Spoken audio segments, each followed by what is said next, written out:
And smoldering flames in the backyard of a home in the eastern foothills of San Jose kept firefighters busy this week. The fire was sparked at a home that was apparently a hoarder situation, making it tough to put the fire out. All those old cars. Senator Bernie Sanders left Washington this weekend to visit Puerto Rico. San Juan's mayor showed Sanders damage left behind from Hurricane Maria. The storm hit the island more than a month ago, but as you can see, debris is still there littering the street. Now, while some neighborhoods remain flooded even, Sanders says that he has a plan to help rebuild. We are trying as hard as we can to move the recovery along as quickly as possible. Sanders is calling for long-term development in Puerto Rico as well, including storm-resistant housing and more sturdy energy grid.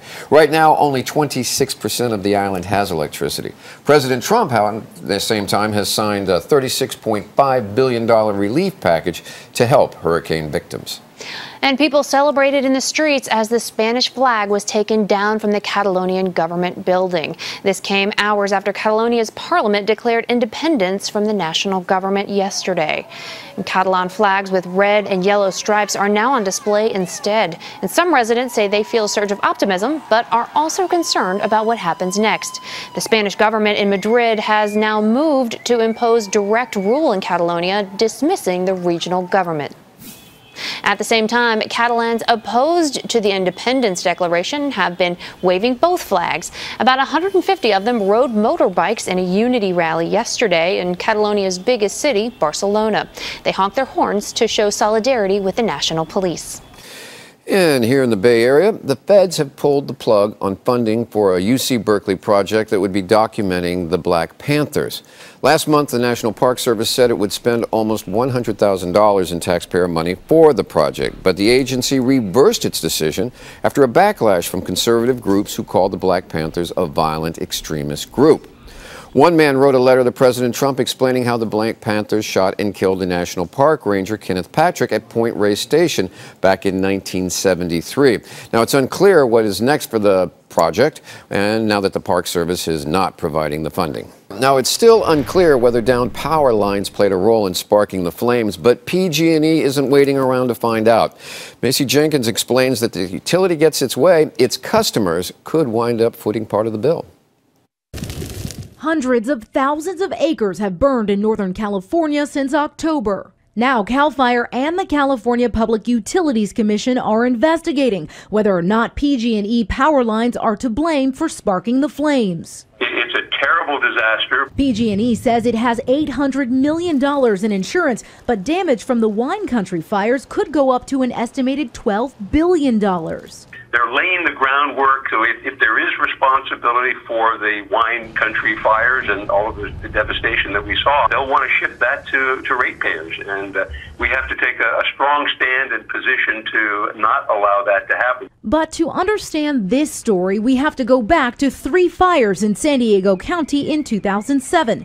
San Diego gas and electric power lines were found responsible for starting the flames, but the company still asked the State Public Utilities Commission for permission to charge its customers the $379 million not covered by insurance. Mindy Spat works with the Utility Reform Network, a consumer advocacy group. The decision that the commission makes about SDG&E would establish some sort of precedent, possibly, that PG&E might rely on later. Last week, PG&E sat down with a PUC commissioner and asked that in San Diego's case, the commission not establish a precedent of disproportionately placing all the risk on the utilities rather than spreading the cost. The reasoning: wildfire risk is increasing with climate change, drought, and bark beetle infestation, so fires can't all be controlled by electric companies. But if PG&E is found responsible for a fire, why wouldn't the Public Utilities Commission make it pay? I asked State Senator Jerry Hill. Their profit every year is about $1 billion, maybe a little bit more. That's the profit of PG&E. So this could conceivably put them out of business, put them into bankruptcy. That was Macy Jenkins reporting. By the way, Senator Hill says that he and his colleagues are working on legislation that would prohibit companies from passing on these kinds of costs to their customers, and that he hopes to be able to introduce a bill in January. And nearly 3 weeks after the wildfires broke out, Santa Rosa schools are slowly reopening. Most kids will be back in class tomorrow, but in some cases, they won't be going back to the same school. Now, John B. Reebley Elementary on Marks West Springs Road will remain closed indefinitely, along with Schaefer Elementary on the other side of 101. Both schools are located in the heavily fire-damaged neighborhoods where toxic cleanup still needs to be completed.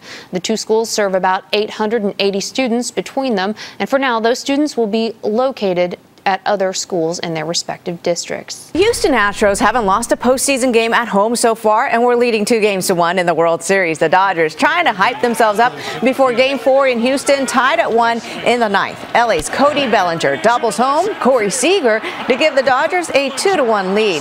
Later in that same inning, now it's 3-1. Palo Alto native Jock Peterson puts this one out of reach with a 3-run home run. LA scores 5 in the 9th and wins 6-2 to tie the series at 2 games apiece.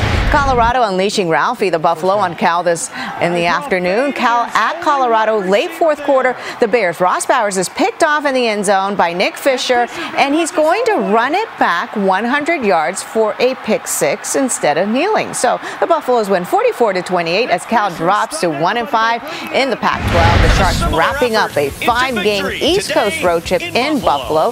Tied at 3, less than 4 minutes to go. Logan Couture scores the game winner for San Jose, and they win 3-2 for just their 3rd win all time in Buffalo. And the Raiders in Buffalo today. Game will be at 10 o'clock right here on KPIX 5, followed by the 5th quarter. I'm Andrea Nakano for KPIX 5.